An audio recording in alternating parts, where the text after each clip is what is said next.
This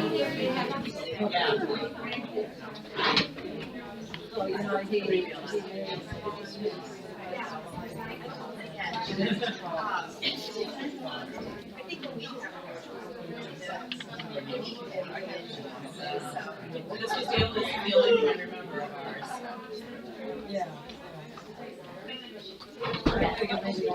Okay. Yeah.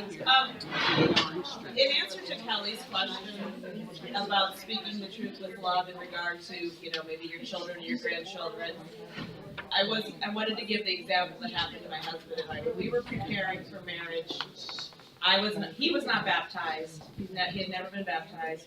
I was a fallen away Catholic, and we went to the priest at the Newman Center where he was in graduate school and spoke to him about marrying us, and we explained our situation, and we were very honest about it.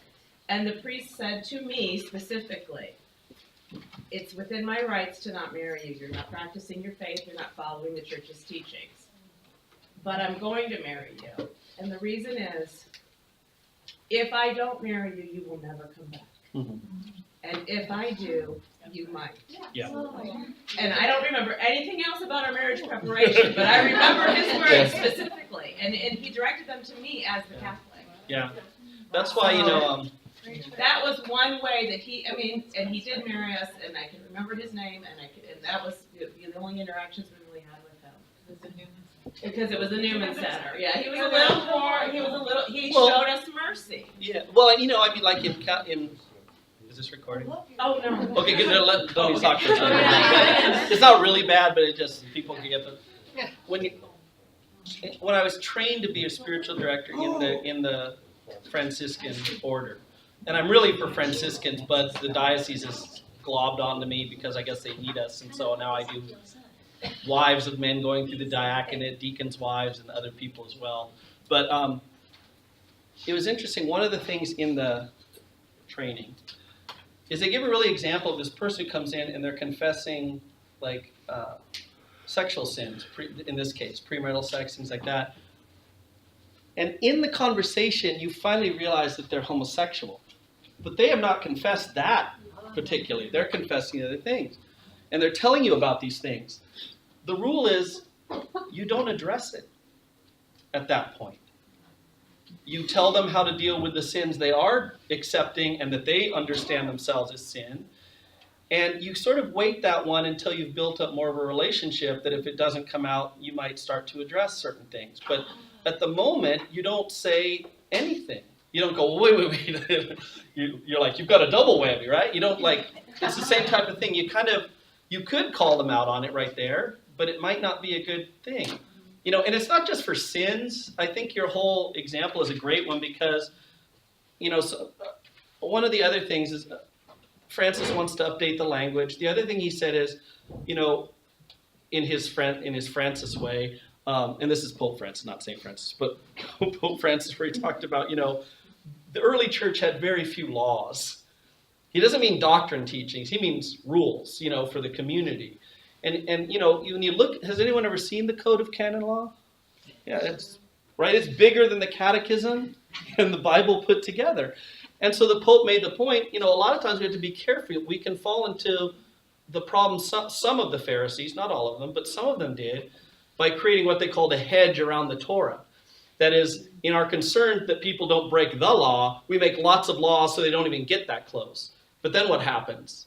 Then they become like breaking tons of laws instead of just the one you can deal with. And what I'm talking about specifically is, right now, the rules for the specifics of the marriage rite, like the rite itself is the same no matter where you go. But each diocese determines specific rules about the location and everything else. So let me give you an example. If you just go up to LA, and I'm not sure where Orange County is on this, I can't remember. If you go to LA, you can get married anywhere if the priest is willing to go. It's the priest's discretion. You want to be on the beach? All right, I'll be on the beach. I'll do things like this. Now, in San Diego, you may not.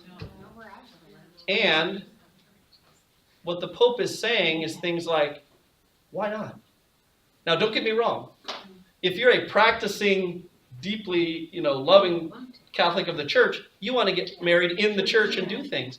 But like Beth and the situation that priest saw in front of him, if a couple comes who's barely hanging on or not there almost at all, but they're still at least wanting to be married in the church, in the sense of as Catholics, but they want to do it at the hotel down the street, you may have we've lost probably many who the priest has no discretion and just has to say, I can't do that. Right? That is I can't do absolutely that. true. Yeah. My daughter got married a year ago, and that's exactly, she's the only one out of all of her sorority sisters, like 10, that got married in the church. Yeah. They all got married on the beach. Yeah. And they're losing, I think, a lot of them. But Monsignor really doesn't like the idea. Yeah. Well, he doesn't have a choice really too much. It's a diocesan rule that the pastors don't really have a lot of leeway. But see, that's the idea of a rule that maybe has outlived its time, in the sense that it's not that anyone disagrees with the rule in the sense of that's how it should be, but then we have to ask ourselves, but is that good enough? Like the meat, is that good enough to lose someone much more entirely simply because of that, So the church, we're going through that period now ourselves. Now, this whole thing about people in competition. Oh, sorry. Shall I start it? Are you ready? Oh, you start. Okay. This whole thing about people in competition, you have to realize that was the culture that Paul and Jesus grew up in. If you really come back, once you understand the culture and you read the Bible again, you read the stories, you see it all over the place. Right now, you don't think about it till I bring it up. But they live in a type of rivalry culture, tribal culture. It was true of Rome, it was true of Greece, it was true of Israel. And remember, I've mentioned everything is honor and shame. Now, we have to be careful, because in our modern society, when we hear those terms, we think in terms of personal psychological feelings. That's never what Jesus and Paul and the other authors mean. Honor and shame to them is the public recognition that you're either honorable or not.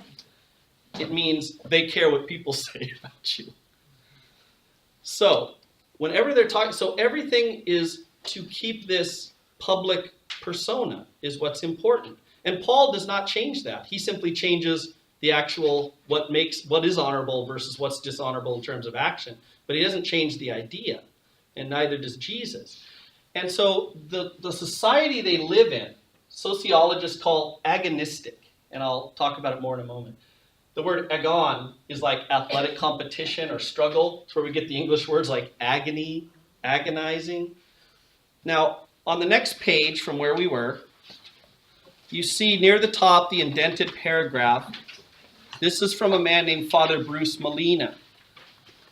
Now, Molina and several others are the leading experts in Catholicism of cultural interpretation. That is, they're the ones who really began the whole movement about 30 years ago to look at the culture of the Mediterranean and read the stories of Scripture through that so we can understand what it meant in its own time in order to better understand it today. And so in describing the culture of the Mediterranean, whether Jewish, Greek, or Roman, this is what Molina writes. He says, in the first century Mediterranean world, every social interaction that takes place outside one's family or outside one's circle of friends is perceived as a challenge to honor, a mutual attempt to acquire honor from one's social equal. Because of these constant and steady cues in Mediterranean culture, the anthropologists call it an agonistic culture. The word agon is Greek for an athletic contest or a contest between equals of any sort. Notice equals. You never challenge your betters in those societies, and the betters would never stoop to challenge someone lesser. So these contests are only between equals. So let me give you an example. I'm selling cloth, and you come up to me, and we'll have our huge barter between each other. We're in a contest. I'll sell it for you for 40. I'll give you, 20. I said, I can't live with that much. And that whole Arab trading, that's why I call it Arab traders. It's sort of that joke, but that's that whole thing going on. Because we're equals. But if a noble walks up and he says, the cloth, I say it's 40. He says, he'll say, here's 20. And I say, thanks. Okay, thank you. There's no way I'm going to play that one out. So, no, this is between people who at least are perceived as equals. It's the way you see who's not equal, right? In other words, you're saying who is better. We don't know yet because we're not sure, but now we'll find out by the end who's better. Now, what this means then is that the society we are considering is a society that looks on all social interactions, all of them, that are outside the family or the substitute family, your close friends, your church, in this case, things like this, as a contest for honor. Since honor and reputation, like all goods in life, are limited, that's the worldview, then every social interaction of this type comes to be perceived as an affair of honor, a contest or game of honor, in which players are faced with wins, ties, and losses. So, let me give you some examples. The Sadducees come to Jesus, and they want to mock him. So they're coming, perceiving themselves to be up here. And they come to Jesus and they say, where is it you get all this authority? Right? In other words, we're the authority. Where is yours? What we don't realize they're doing is they're challenging it. In other words, people expected this. It wouldn't be like today if some idiot jumps up, starts screaming at someone publicly at a bus stop or something. In other words, people in this time experience this. No one's looking at the Sadducees thinking, oh, look at them, they're such jerks and stuff. Like, this is just part of it. How's Jesus going to respond? Is he going to come away looking with his tail between his legs or not? And remember, Jesus immediately responds with a question. He says, I'll answer that question if you answer me a simple question. Was John the Baptist sent from God or not? Okay. Now, in that society, in these societies, to publicly acknowledge ignorance is to lose horrible face. In other words, it's acceptable to lie in those circumstances, in those cultures, because it's not your family and friends, and they have no right to the truth. But you don't want to look stupid. But what happens? Remember, they have their little powwow, because they're public. Remember, everyone's watching this at the temple, and they talk among themselves. I'm sure Matthew didn't really know what they said, but I'm sure he's pretty close. Because what do they say? They say, look, if we say John was not a prophet, which is what they believe, the people are going to go crazy. They might even kill us. They love John. They're all sure he's a prophet. If we say he is a prophet, then we're going to have to uncomfortably be asked, well, why didn't you guys follow him or get baptized or anything? So Jesus, they think they're putting Jesus in a catch-22. He's flipped it on them. And so publicly, they have to say, we don't know. And then he says, then neither do I have to tell you anything. Notice, as soon as they've lost, they're not even worthy of his response. He says, so neither do I have to answer your question. And that's why they want to kill him. But even before the event in the temple, which will cause a real big thing when he throws the money changers out, his death is underway because he's humiliated publicly the highest people in his society. But see, it's hard for us to understand that Jesus is just acting that way because that's how people live. No one perceived it as necessarily being mean or hardcore or anything. You know, we read these stories and they're terrible. You know, to us, we're like, oh, Jesus. Because we're all thinking, Jesus, meek and mild of heart, make my heart like yours, right? Do you notice most of the time, he calls the disciples stupid, idiots, lack of faith. When the Pharisees, who are the only literate group in his society, talking about 5% maybe of the whole society, they ask him a question. Again, he doesn't respond except with an insult. He says, can't you read? It's the first thing he says to them. It would be like him saying to college professors, didn't you even go to school? Right? That's Jesus' way. Look, sometime, just go through, when you have some time, flip through the Gospels, and notice Jesus normally starts most statements with an insult to somebody or some kind of thing. The Canaanite woman. My daughter is possessed by a demon. Jesus would not say a word to her. And then she blocks him. She actually gets in front of him so he can't move. So now he's put on the spot. Now his honor is being challenged. Remember, the disciples were like, get rid of that woman. She's following us, calling along. And remember, he insults her. You remember? You know, we find it so shocking. He goes, it's not right to take the food from the children and throw it to the dogs. He calls her a bitch. That's the word in Greek. It means the same thing then as it does now. Right? We can't play Jesus out of this. And what's her response? Even the puppies, she changes the word for dog. She says, even the puppies eat the scraps. And Jesus says, all right, you beat me. Your honor is great. But he's glad she did, but it's the whole concept of what's happening there is this culture. So the fact that there are people in the church who are all over Paul, their motivation is still wrong, but their type of action would not have been seen necessarily in general as being bad. But Paul's pointing out their reason for doing it isn't the normal reasons of our cultural expectations. Their reasons are bad in trying to harm me, who's one of their brothers. We should be the same group. So just realize a lot of this honor shame stuff is much bigger than we give it credit for. In fact, just really quickly, if you turn 2 more pages, you'll see some bullet points. I want to go there first and then jump back so we can understand this a little more. We're just going to look at the first 2 bullet points. And then by that time, it'll help us understand when we come back to this page. Honor and shame. As I mentioned before, we need to keep in mind and keep reminding ourselves. When the Bible mentions terms like honor and shame and boasting and all these type of phrases, it is not referring to any personal psychological feelings. Doesn't mean I feel bad or guilty. That's not shame. Shame means publicly I'm recognized as being a bad person. And publicly, honor, I'm recognized as being a good person. That's what it's concerned with. This would be true with the Greeks as well, but we're going to look at the Romans because that's who Paul is writing to, is Roman citizens. In the Roman understanding, honor was bound up specifically with public life. That's where it differed from Judaism. Judaism has the same honor, shame, but theirs would be more connected to the observance of the Torah. That was their standard, but it was still honor and shame. You either observed it or you didn't. In the Roman world, it's considered with your public face and life. So men, especially the head of the family, the pater familias, he was tasked with representing the group in an honorable way that comported with their status in society. So he was the face, and so are all the other males. They always had to be what you expected them to be. So, hey, I'm the Emperor Nero. I'm a Julian, so that's my family from Julius Caesar. So I'm expected to act in a way that accords with who I am. And who am I? I'll tell you who I am. Look at my ancestors. That's who I am. Because I'm nearly stepping into their shoes now to be their part in society. Right? Israel has the same idea. Why do they call themselves Israel?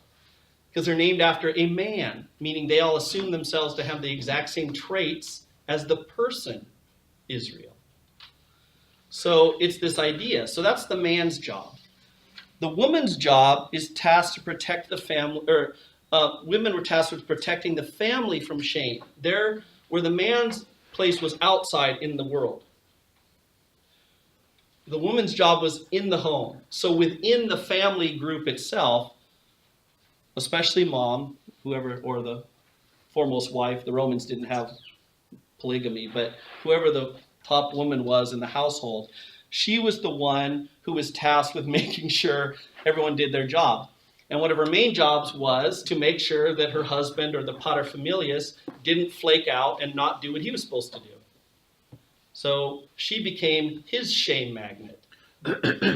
So, for example, in the situation we mentioned with, she would go to her husband and say, your daughter's been going out late every night. Everybody knows about it. They're starting to talk about it. What are you going to do? And so now she shamed him within the group, not outside. So just the group. And now the whole family's looking at him expectantly. What's he going to do? And this is true today, right? What happens in Islam? If your daughter dishonors you, a lot of them are killed in countries that are, Muslim countries. And that's legitimate. The state doesn't get involved. The state sees that as perfectly legitimate. She is dishonoring. When she does it, then you're all that. If you let it continue, that means you're that as well. And so it's a whole different understanding than we have. That's why I mentioned earlier, in some of the earlier talks, the Romans had the noble suicide. Sometimes the only way out was to kill yourself so the rest of the family wouldn't have to live with the shame and embarrassment. And so you were offered the chance to kill yourself, and then nothing else had to be done. So honor and shame, they're not like what we think of. They were literally the driving force of all those societies. Paul doesn't try to change that idea. In fact, he embraces it. So did Jesus. What they do, however, especially for these pagan converts, is they start to show that, let's actually look at the last ones. Paul turns the concept on his head, the third bullet point, because he is totally unconcerned whether he is publicly disgraced or not. In other words, he looks at the whole position that Rome has of public honor, and here you are. If the best thing is public life and you're sitting in jail, you're the lowest of the low. And Paul says, I don't care, because I'm doing it on behalf of someone who's even greater.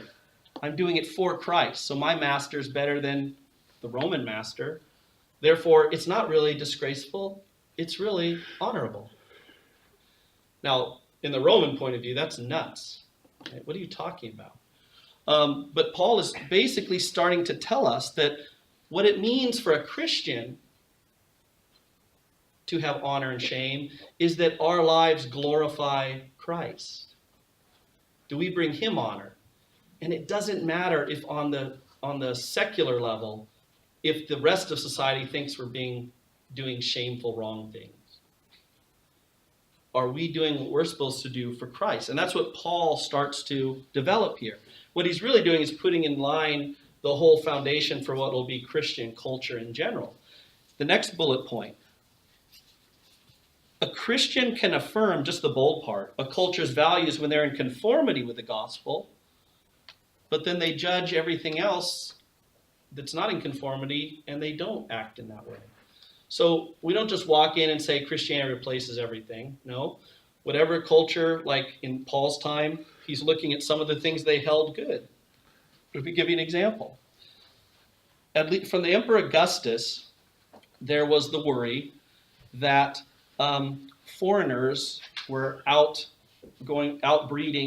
the native-born Latins in Rome. And so Emperor Augustus made a proclamation, and he gave a tax break to Latin families who married other Latins. And then every year that they did not get divorced, and in Rome, divorce was a cause of business. Both male and female had the right to divorce because their fathers told them who to marry. So basically, marriage in Roman society was a ladder climbing thing, unless you're at the very bottom. So the average, like equestrian, patrician, these higher classes, some say they were married on average as much as like 7 to 11 times. Because what would happen is you marry your first husband, great, and you have the right to divorce, but the one who tells you is your father. You don't decide yourself. They'll say, your mom and dad will come to you and they'll be like, we found such and such is single now, and he's of a higher status. It's time to divorce your husband. He's been open to marrying you. So you divorce him, you move forward. Dad keeps children. They're his, not yours. They're his. And so that's why, people get all mad, women today, because they don't understand the Ephesians letter, right? Paul tells the women, obey your husbands in everything. Wives.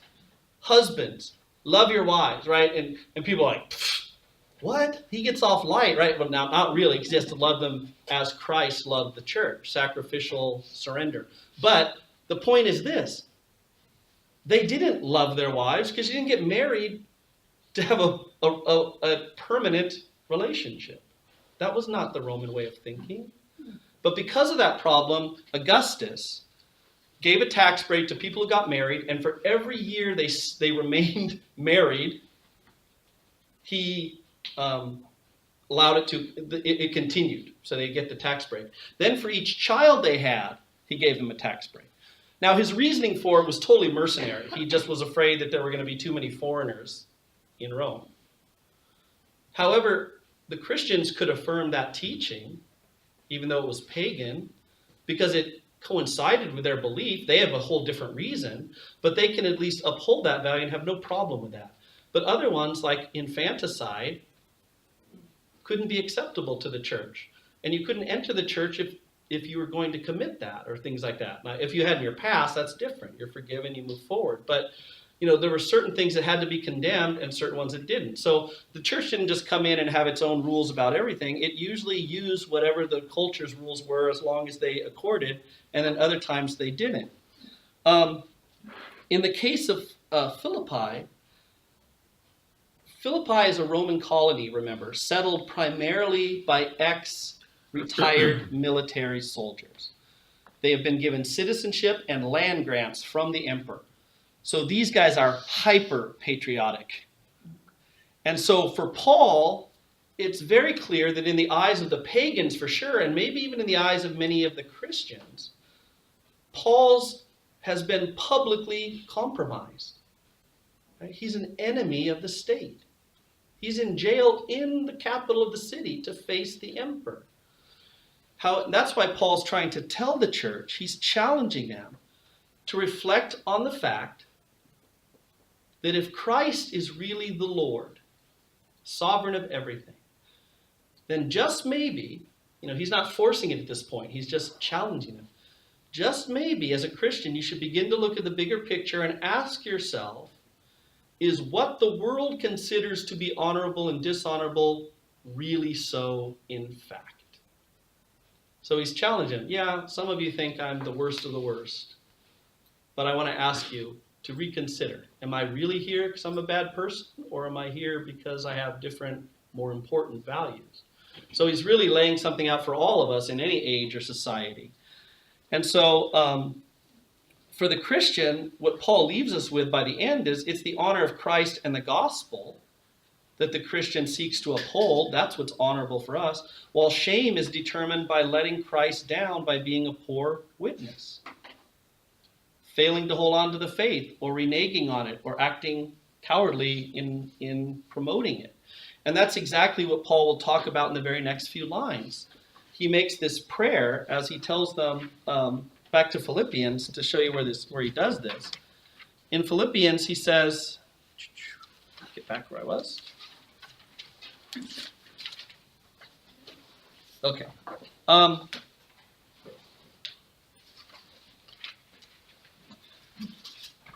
He's just talked about his conflict with these people. Now he says, indeed I shall continue to rejoice. Verse 19, for I know that this will result in deliverance for me through your prayers and support from the Spirit of Jesus Christ. My eager expectation and hope is that I shall not be put to shame in any way, but that with all boldness, now as always, Christ will be magnified in my body, whether by life or by death. So what is Paul saying? Paul knows he's a weak human being, and he knows he loves Christ, but he knows as a Christian, his duty is to honor Christ. So Paul says, whether I get freed from prison, may I act graciously, or if I do get condemned to death, please don't let me embarrass Christ who went to his death for me by being a coward at the end. That's what he's asking for. He's not asking about salvation here at all. He's saying, whatever comes, let me not embarrass Jesus Christ as one of his followers. So he's praying that they pray for him to have the strength, no matter what happens. If I win, let me be a gracious winner. If I die, let me go with dignity and honor and show them how a Christian dies. And so Paul is always concerned with what it has to do with Jesus, not himself. And that's where, regardless of what culture you live in, we don't live in an honor-shame culture, but that same idea still is there, that we have to, are we concerned more so with what society thinks of us, especially when we differ from it because of our faith, or are we concerned ultimately what God thinks of us? And Jesus addresses this directly, and he uses the terms of honor and shame. He says, those who are ashamed of me, who call themselves Christian, I will be ashamed of you when you come before me on the last judgment. That means you're not one of mine, right? You're not one of me. You're not one of the family because you didn't live like it. You're not part of the group. So in his own culture, in his own time, Paul is laying the groundwork for us in how we live in any culture. Because one of the things Christianity never did, even at its height when the church was the foremost structure in society, the church never sought to actually rule. even when Rome was at its height in the early Middle Ages, the idea of the popes was never to rule the whole world as emperors and such. They always recognized that the secular state had its own place. And part of that reason has to be with the fact that the church isn't meant to rule, because the church is just the seed awaiting Jesus coming to rule. So we're not going to step in that place as if we were Jesus already. So even at its height, it didn't have that. So from our beginning, we as Christians have always had to learn to live our faith in a wide variety of cultures and contexts and governments. We've lived under communism, we've lived under democratic societies, we've lived under feudalism, we've lived under empires, we've lived under all kinds of things, and it's true today. So Christianity always has to live in some kind of tension with the group around it. I hate when I'm recording, because then I don't say everything I want to say. But let me give you an example of the other one. That is why people who naively think that Islam will suddenly become like Christianity in like a few more hundred years. In other words, it'll mellow out because it's 600 years behind us. And it'll sort of adopt the Christian thing, which is you live inside different cultures and you're just part of that. You need to realize that was never how they were formed. They were formed as an empire by which the law of the Quran rules society. And so even the most peaceful Muslim, and I'm not critiquing this, but you just need to recognize there's not going to come a time they're going to say, oh, it's cool, we'll just roll over and do whatever the secular society says. They're not going to live like that, because that's never been part of their experience. Even on a peaceful level, which most of them are. I know from my ecumenical relations and things that we do. Even those will try every means legally within their society to bring about Sharia law, because that's the law that God intends one day for the world. So you know that's in England, right? They have Sharia law areas now, that once you enter, signs are posted. You now are subject to Sharia law, and you need to know that entering in. So, and that's a peaceful one. No one in England is done, but that's their attitude. And I'm not saying that to make them bad. I'm just saying they do not come from the same experience. They are not born out of the same situation as Christianity. From the beginning of their formation, they are the government. They are a government. So they have a whole different view of any relations that you have to have within a society that's not Muslim, as opposed to Christians. But we are used to, this is part of our struggle. You know, it is a struggle. How do we live our faith when even a society that allows religious freedom, many of its values and such are anti it, if not sometimes a little more coming down on the church more and more, we're starting to see.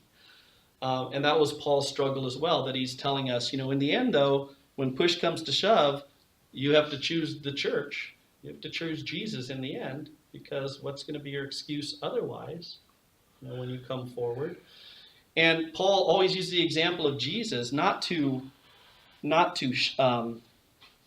guilt trip us, but to shame us in the proper sense. And that is, he died for you and went under God all this, and you're going to deny him by cowardice at the end, by just rolling over and saying, yeah, I don't care what the government does, and the government can do this, and abortion, we shouldn't talk about it because it should just be whatever anyone decides. Wrong. We might not have the authority to ever change the law. That's all right. He didn't say we have to win, but we have to uphold it in our own community, and we have to speak about it, and we better vote about it if we have the opportunity, and that's just one issue. There's lots. But do we live as Christians? And that's not to make the church political, because that's what Paul is clear about also. He doesn't want the church has to live in a political place, and it has to deal with politics, but the church itself is not political in the sense that it's another party with its own party line. It needs to recognize that it doesn't fit any of these governments, or in our day and age, any of these parties, and that its line has to be its line, and so it can deal with everybody, but it has its own vision. I mean, there's no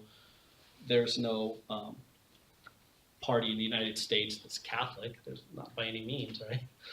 Some are low on social justice, which the church is very high on, and horrible on life issues and sexuality issues. Others uphold sexuality issues and stuff and are traditional, And in a lot of the other ways, they fall way short of Catholic social teaching and Jesus. So nobody can claim Republican or Democrat or Green or anybody else to be God's party.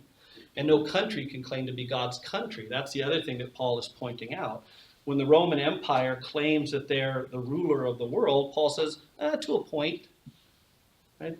They have a point. To a point they can do that. But beyond that point, they're not the ruler of the world, and you can't obey them beyond certain things if they're asking you to personally live outside of your faith. And that's what we are experiencing right now. And it'll be interesting to see how our government, which claims that that's what we were founded on, will deal with that, right? Because we have all these cases going through, and the Supreme Court's going to hear it, but they haven't yet. And the different lower courts have decided all over the place, right? I'm a Christian photographer. I don't want to photograph the gay wedding. Now I'm sued. And then they lose at the appeal level. Well, all these are just holding ground until the Supreme Court makes its decision. But that's exactly what we're talking about. Can the government force you to do what you consider to be completely immoral? And all you're asking to do is to not do it. You're not publicly opposing something. You're not going out and doing things. Can I just not do it? Does my health care have to cover things that we as Catholics feel is, all those kind of things? It's in the last decade, we've seen this door has been hitting very hard. And so it's funny because, honestly, except for maybe the last 4 or 5 years, when did you ever hear about the bishops in the United States talking about religious freedom? I never remember. And I've been in ecumenism for a long time. Why are they doing it? Why do you hear about religious freedom? Why do you have Visuals for America and all these things now? Because the writing's on the wall, whether we want to admit it or not. There's something that has changed in the structure of the non-Catholic, or non-Christian, I should say, United States, which really doesn't like religion at all, and Christianity in particular. And is the government and everything else are tending to sort of follow that lead. So we find ourselves, and I'm not saying we're in the Roman Empire, I'm not doomsday or anything. I'm just saying we're probably in for a little bit more of a battle and uncomfortableness than we had to face up to this point. A lot of people in the last years. But did it ever really end? My dad would be 83 if he was still alive, and Irish were prejudiced against in New York all over the place, right? You still lived in ghettos and everything else, and you were Catholic, and that was a big deal. And John Kennedy was elected in 1963, and my mom, as a Baptist at that time, was told you can't vote for him because he's Catholic, because he'll obey the Pope rather than the thing. And my mom thought that was so weird that that's how she became Catholic. And she said, really? Like, is that really what they believe? And she didn't know. She was, a teenager. So she did her study, and sure enough, she's like, yeah, I think I like these Catholics. But not because John Kennedy is going to obey the Pope, right, as far as stuff.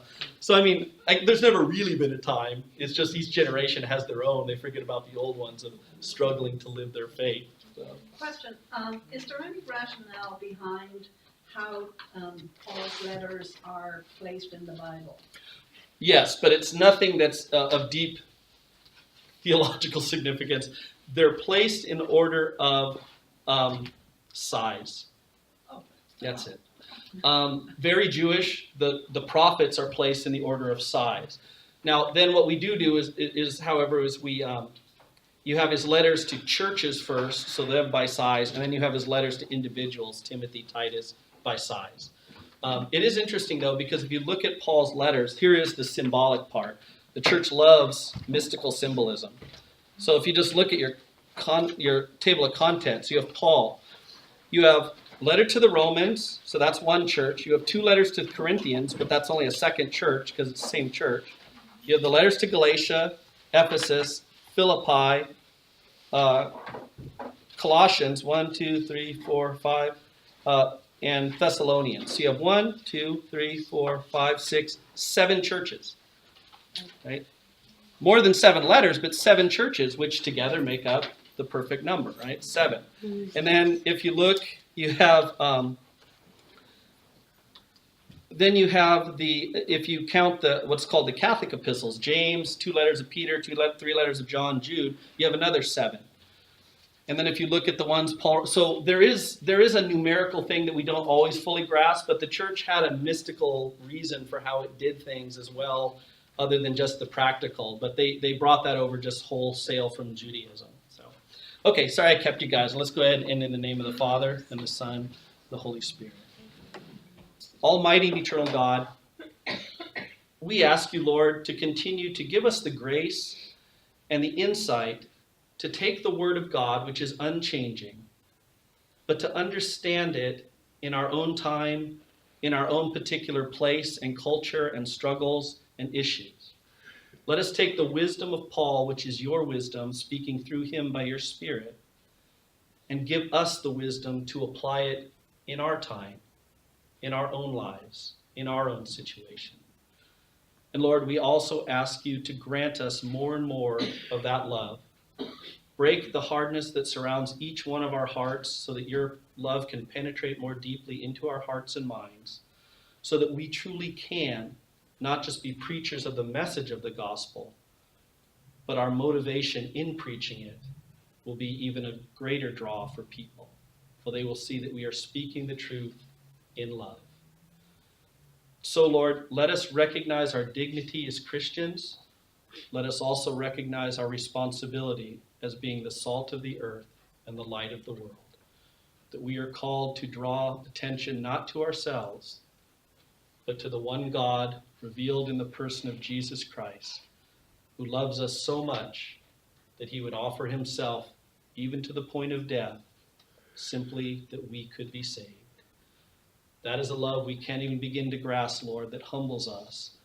Let us be worthy of it in our own lives, and let us be worthy sharers of it for other people with that same compassion and sacrificial love. In Jesus' name we pray. Amen. In the name of the Father, Son, and Holy Spirit. Larry, I don't know why he wanted me to tell you, but he wanted to know. He wanted